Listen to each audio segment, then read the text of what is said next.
Ini sudah tibalah saatnya untuk mendapat kemerdekaan mulia yang sudah lama diidam-idamkan oleh 70 juta penduduk di Indonesia. Berita yang membentuk sejarah itu menimbulkan suara gembira, baik di kota-kota besar maupun di pelosok-pelosok seluruh tanah Jawa.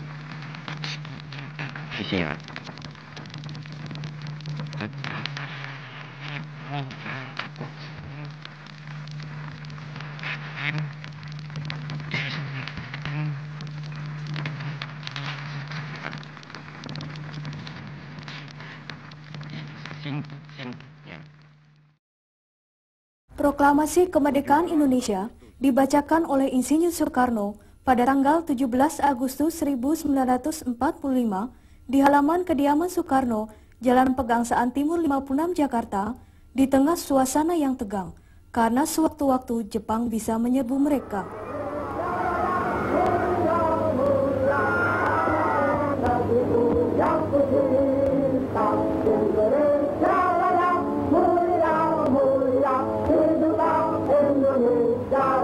Dalam beberapa jam saja, para pemuda yang bergabung dalam Komite Van Aksi yang berkedudukan di Jalan Menteng 31 Jakarta menyebarkan pamflet dan menyiarkan proklamasi melalui pemancar radio dan mengirimkan berita kawat. Dengan cepat, proklamasi kemerdekaan Republik Indonesia menyebar ke seluruh Jawa dan Madura, Sumatera, Kalimantan, Sulawesi, Sunda Kecil, dan Maluku.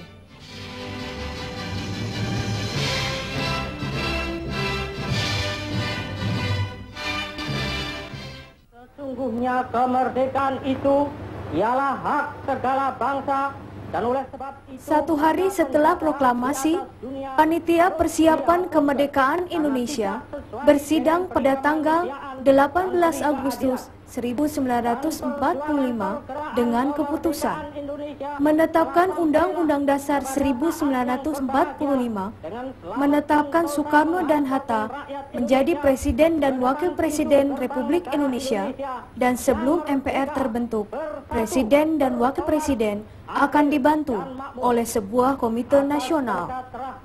Tuhan Yang Maha Kuasa, dan dengan didorongkan oleh keinginan luhur supaya berkehidupan kebangsaan yang bebas, maka rakyat Indonesia menyatakan dengan ini kemerdekaannya. Dalam sidangnya yang kedua, pada tanggal 19 Agustus 1945, Panitia Persiapan Kemerdekaan Indonesia menyetujui dibentuknya 12 kementerian dan 8 provinsi. Pembentukan Kabinet Presidensial yang pertama dilakukan pada tanggal 2 September 1945 di Jakarta, yang terdiri dari 16 menteri. Roda pemerintahan Negara Kesatuan Republik Indonesia mulai berputar.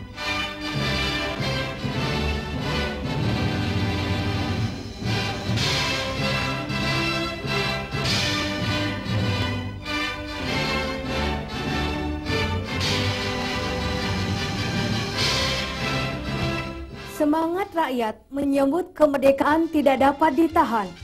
Pekik merdeka menggema di mana-mana.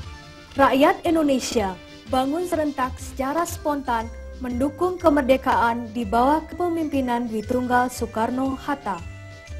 Rakyat di kota-kota Pulau Jawa dan Madura secara serentak pada tanggal 30 Agustus 1945 mengadakan pawai dan rapat raksasa menyambut kemerdekaan Indonesia. Para tokoh masyarakat berpidato berapi-api memberikan semangat kepada rakyat untuk bersama-sama mendukung kemerdekaan dan mempertahankan kedaulatan Negara Kesatuan Republik Indonesia.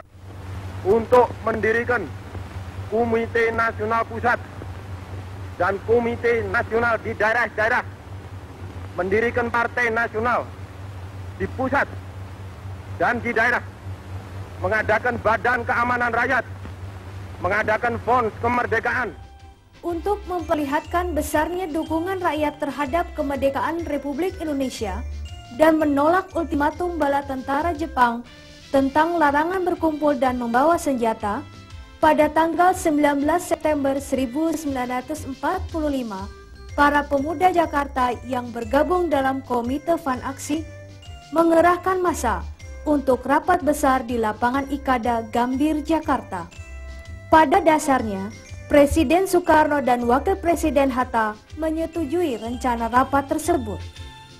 Akan tetapi, suasana menjadi tegang mengingat lapangan Ikada telah dijaga ketat oleh tentara Jepang. Sementara, arus massa rakyat yang datang dari sekitar Jakarta sukar dibendung.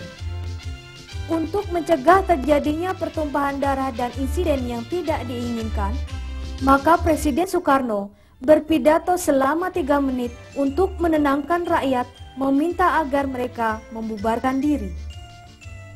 Peristiwa rapat raksasa di lapangan Ikada ini telah berhasil menunjukkan solidaritas perjuangan bangsa dan dukungan rakyat kepada pemimpinnya, serta menjadi titik tolak bagi rakyat untuk merebut senjata dan kekuasaan bala tentara Jepang.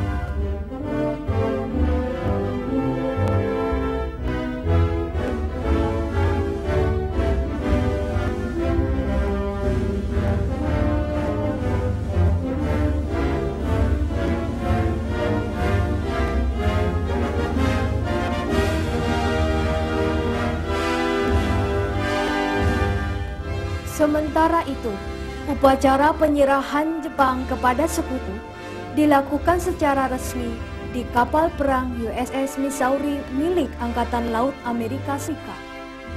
Tugas penyerahan Indonesia Timur dilakukan oleh pasukan Australia yang ada di Morotai pada tanggal 9 September 1945. Sedangkan untuk wilayah Indonesia bagian barat, menjadi tanggung jawab Komando Asia Tenggara yang dipimpin oleh Laksamana Lord Louis Mountbatten. Pasukan Inggris datang secara bertahap dengan tugas melucuti senjata tentara Jepang, menyelamatkan tawanan perang dan interniran sekutu, serta mempersiapkan penyerahan pemerintahan kepada pemerintah sipil.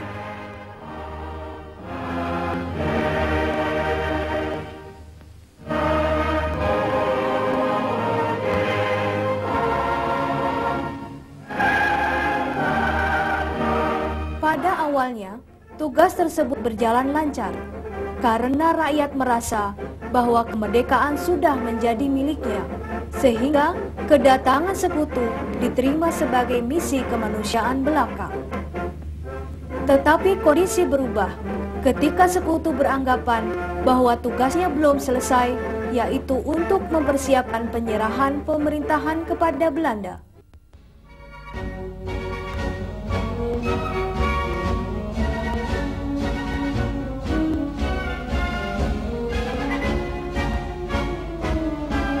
Akhir bulan September 1945, 10 hari setelah rapat besar di lapangan Ikada, pasukan Inggris mendarat di Pelabuhan Tanjung Priok, Jakarta.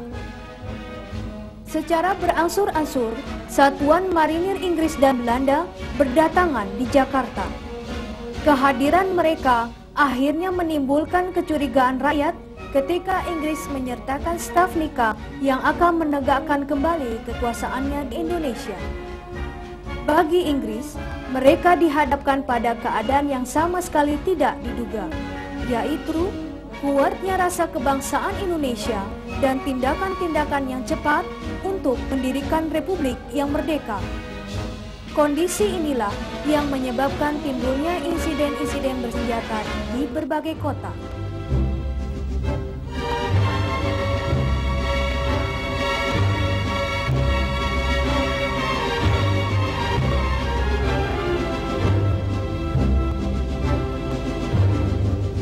Pertempuran heroik terjadi di Surabaya.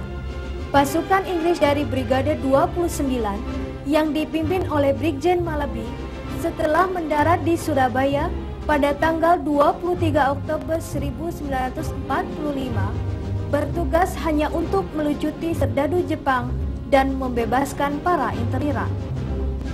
Pada perkembangan selanjutnya, ternyata mereka mengingkari janjinya pada Republik, sehingga kontak senjata timbul.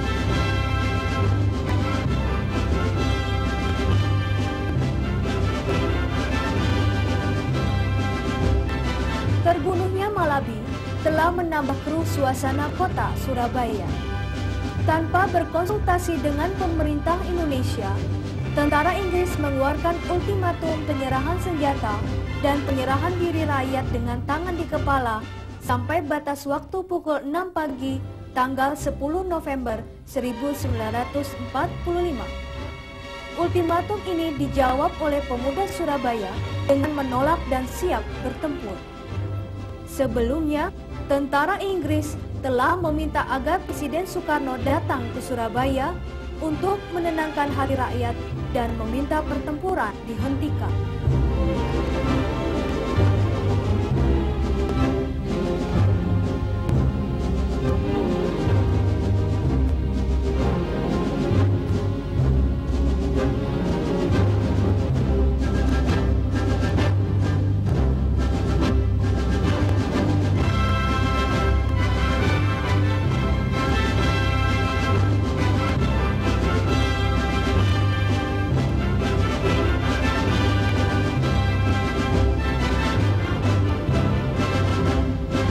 Surabaya yang digerakkan oleh Gubernur Suryo dan Bung Tomo melalui siaran radio pemberontak menolak ultimatum tentara Inggris dan memilih bertempur mempertahankan kedaulatan Republik. Pertempuran heroik tersebut berlangsung berminggu-minggu dengan korban yang cukup besar jumlahnya. Insiden-insiden bersenjata itu mencapai klimaksnya dalam bentuk pertempuran di berbagai wilayah ketika rakyat Indonesia menolak kedatangan pasukan sekutu dan nikah yang ingin merebut kemerdekaan bangsa yang baru saja diproklamasikan.